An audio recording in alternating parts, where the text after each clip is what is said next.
At the end of the test, you will be given 10 minutes to transfer your answers to the answer sheet. Now turn to Part 1. The test is in 4 parts: Part 1, Part 2, Part 3, and Part 4. Now look at Part 1. Part 1. You will hear a woman being interviewed by a market researcher in a health club about her membership of the club. First, you have some time to look at questions 1 to 5.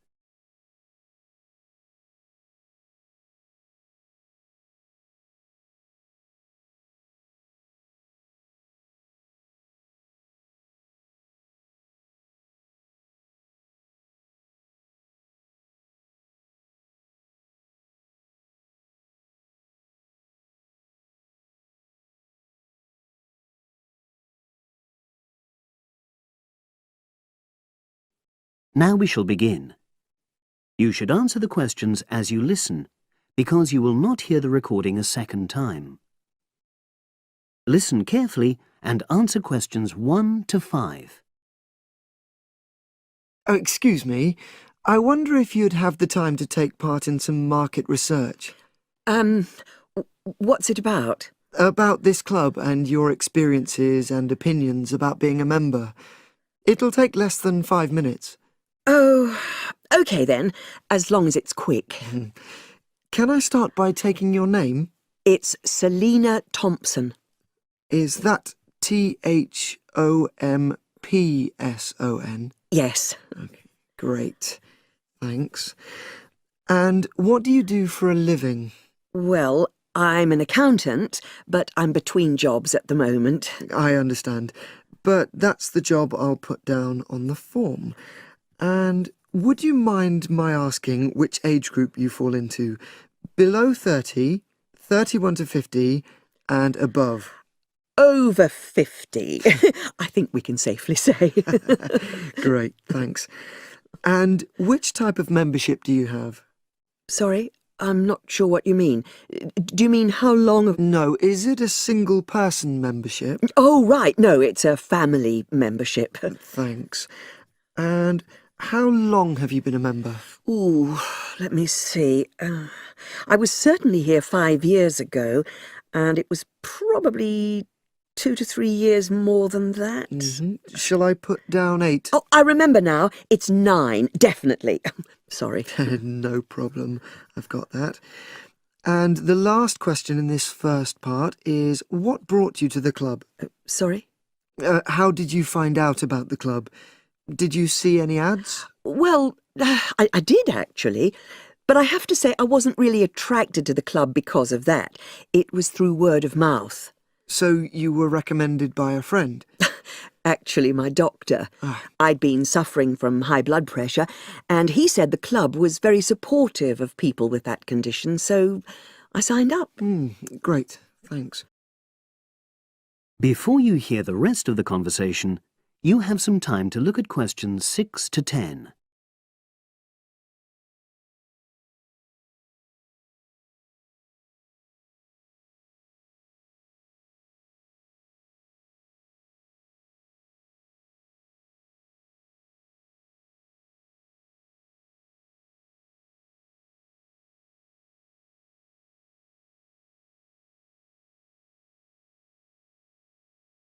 Now listen and answer questions 6 to 10.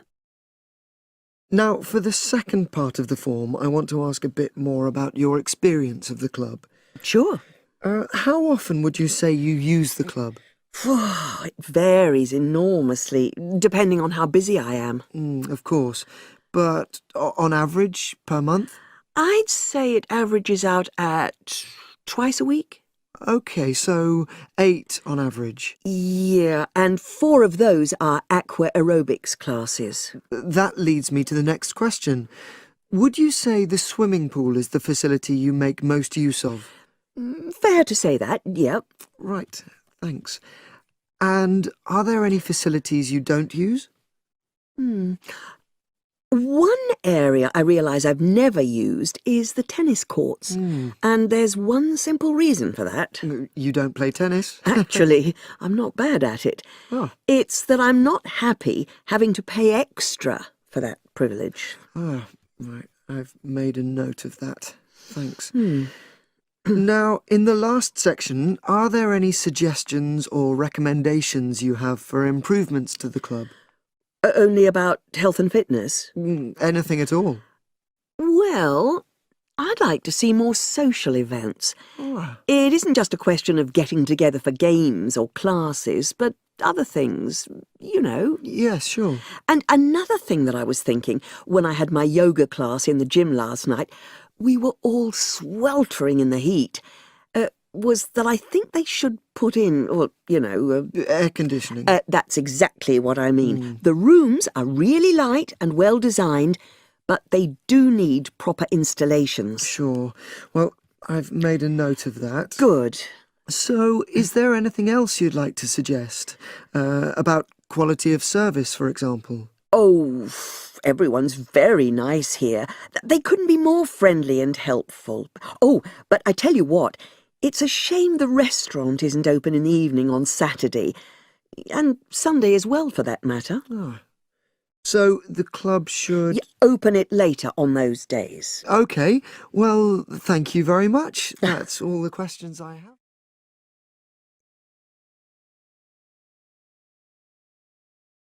That is the end of part 1.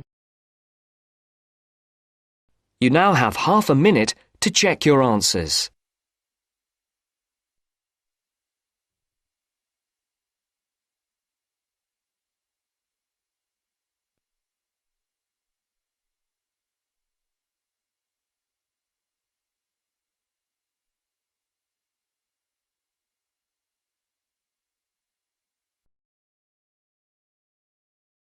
Now turns to part 2. Part 2. You will hear a telephone conversation about opening a bank account. First, you have some time to look at questions 11 to 17.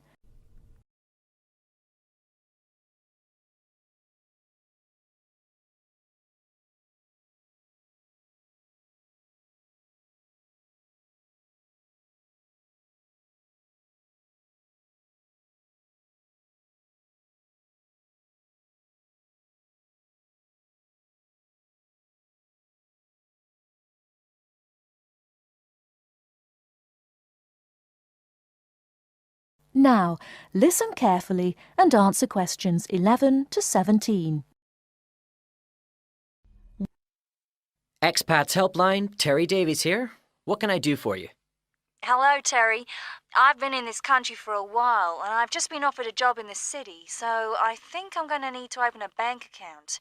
I haven't had one before, so I'm wondering what papers I need. Well, basically you'll need to be able to prove to the bank that you're who you say you are, and that you live where you say you do, okay? Uh-huh. And for some banks, at least, that means you'll have to show them 2 separate pieces of identity. So I'll run through the list if you like. Yes, please. Okay. I'll bring it up on the screen. Let's see. Here it is. Right. The first thing it says is a valid passport. Mine's Australian. Yes, that would be fine, of course. The next one is a driving license, and again, one from your country would be okay. Then that's followed by birth certificate. Oh, hang on, that's only if you're under 18. Which I'm not. Right, so not that then. But you can also show them a benefit book. For instance, if you're in ill health, or unemployed, or getting income support. Yes, I could bring that. Or a letter from my employer, maybe? Well, that's not actually on the list, so we'll have to assume you can't. Okay. And to prove where I live? Again, there are several possible things listed here. For instance, you could use a bill for council tax, or something else for where you live, such as an insurance certificate. I've got one of those, somewhere among all my papers. But what about bills? Things like phone bills, I mean. As long as it has your address on it, yes, fine. So a bill for my mobile would do, would it? I'm afraid it would have to be for a fixed line phone. You could use other types of household bill, though, as long as you get them through the post. How about an electricity bill? That'll say where I live, won't it? If it's in your name and not that of a landlord, yes. It is, so I'll probably take that then. There's one other you might want to use, a vehicle registration document. If you have a car or motorbike or something, of course. No, I haven't actually. Now, I believe there's a bank actually inside the commercial centre, and I might open an account there, seeing as how that's where I'll be every day. Yeah, that would seem to make sense. I know people who bank there. I actually read about it in a city guide. My cousin picked it up when he was here a couple of years ago, and I made a few notes. Do you mind if I run through them with you now, just to make sure the details haven't changed? Fine, go ahead. Okay, first question. It's still a branch of the Popular Bank, is it? The one with links to Australian banks? No, it's actually been taken over by another big banking group, the Savings Bank. It still seems quite popular, though, especially with people doing business in the Asia-Pacific area. And when is it open, Monday to Saturday? I'll have to check their website for that. Give me a second or two, will you? Sure. Right.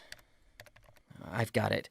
Customer service, and it's just weekdays, I'm afraid. Does it say what their business hours are? I'm just looking for that. It's on a different page for some reason. I think there's been a change at some banks in the last year or so. Yeah, here it is. It's open from 9:30 in the morning till 3:30 in the afternoon. And it's on the top floor of the main centre building, is it? Next to the travel agency? That's where it used to be, but they've since moved it to a slightly bigger place. It's on the ground floor now. Oh. And one last thing on this. I know most banks give incentives to young people to open accounts with them, but apparently this one didn't. Do you know if they're offering anything these days? I'll just check. I'm sure they'd say so on their new clients page if they were. No, there's nothing mentioned here. That's a pity.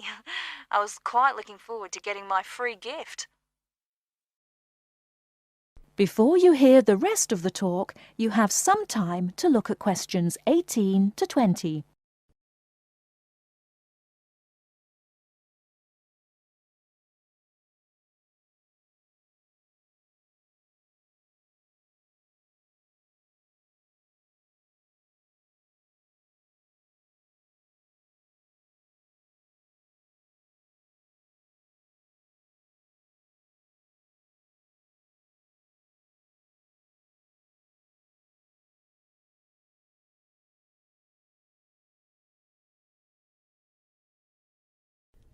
Now listen and answer questions 18 to 20.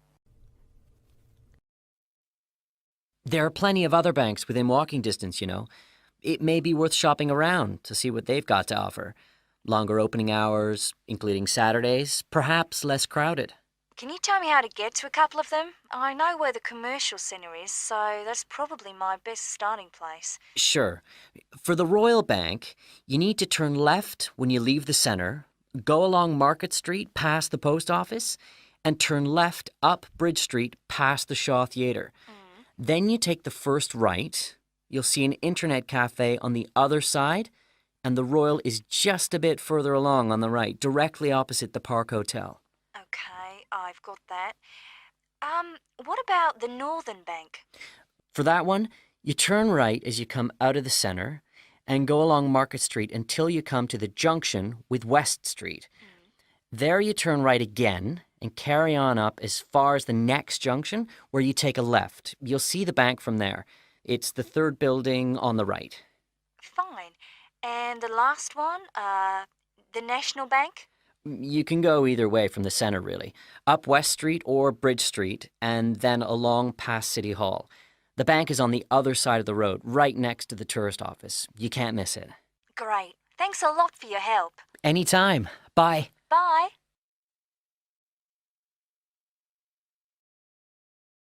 That is the end of part 2.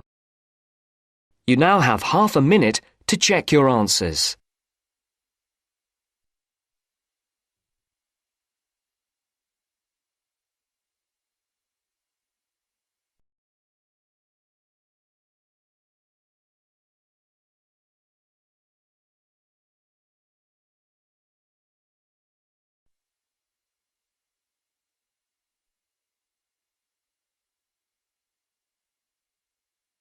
Now turns to Part 3. Part 3. You are going to hear a lecture about the Miners Hotel. First, you have some time to look at questions 21 to 24.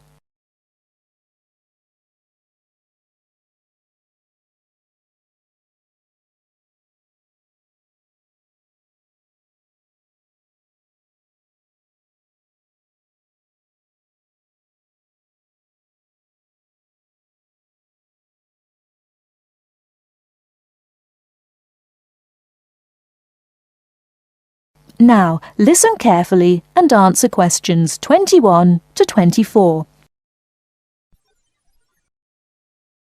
Good evening and welcome to the Miner Hotel. We are pleased to have you as our guest. I will give you a brief information session to tell you everything you need to know to make this a pleasant stay.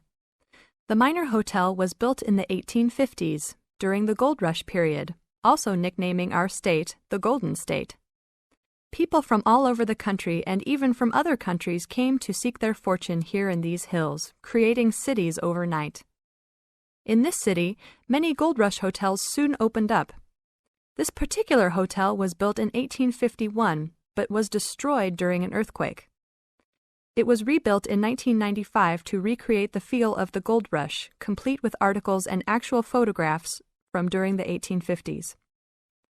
Our hotel is divided into two buildings, one called the Gold Tower and the other is named the Fortune Tower. You will be staying in the Fortune Tower on the 25th floor, complete with great views of the city. Your room is the best room in the hotel, complete with private living room and hot tub. Here is your room card. On the card it will say FT, meaning Fortune Tower. On the bottom of the card it will say 2515. The 25 stands for the 25th floor, and the 15 stands for the 15th room on that particular floor. Before you hear the rest of the talk, you have some time to look at questions 25 to 30.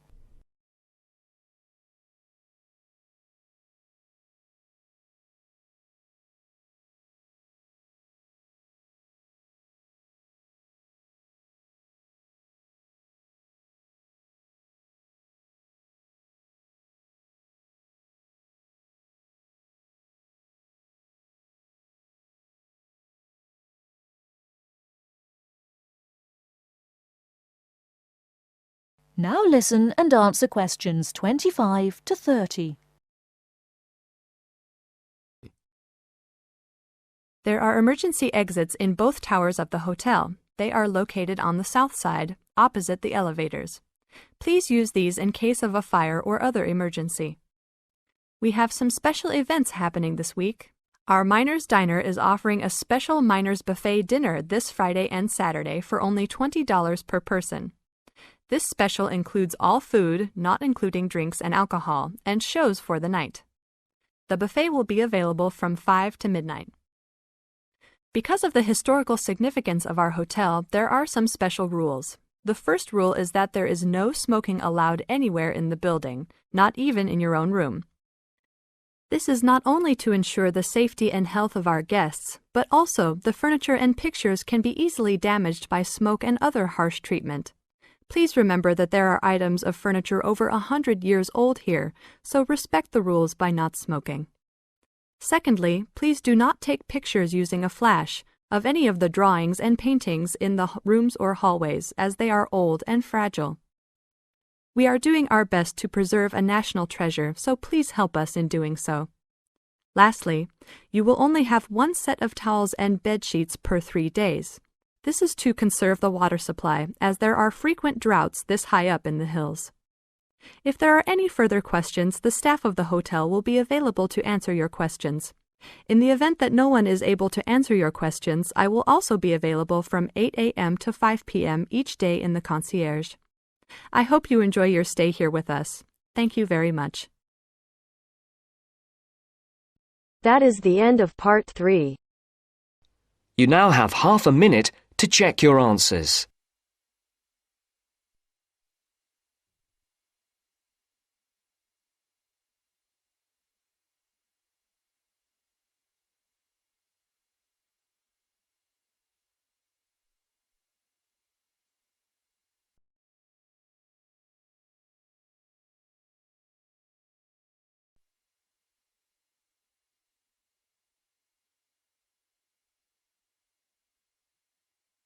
Now turns to Part 4. Part 4. You are going to hear a talk about the tall ships race in Britain. First, you have some time to look at questions 31 to 40.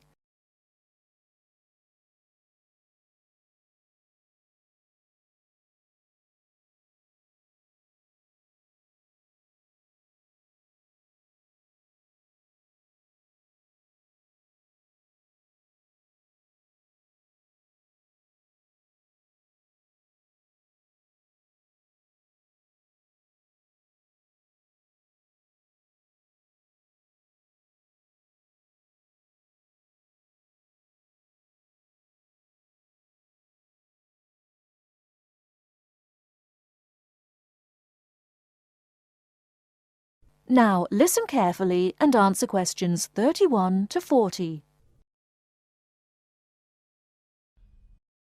In July 1956, a fleet of 21 sailing ships from 11 countries raced each other from Torbay in Devon to Lisbon.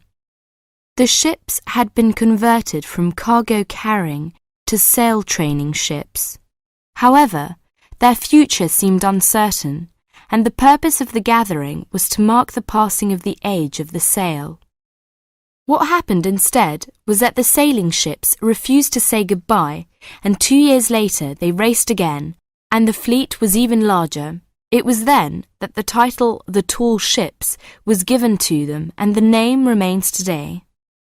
The original organisers, the Sail Training Ship International Race Committee, now called the Sail Training Association, saw that a new international movement had begun, adventure training under sail.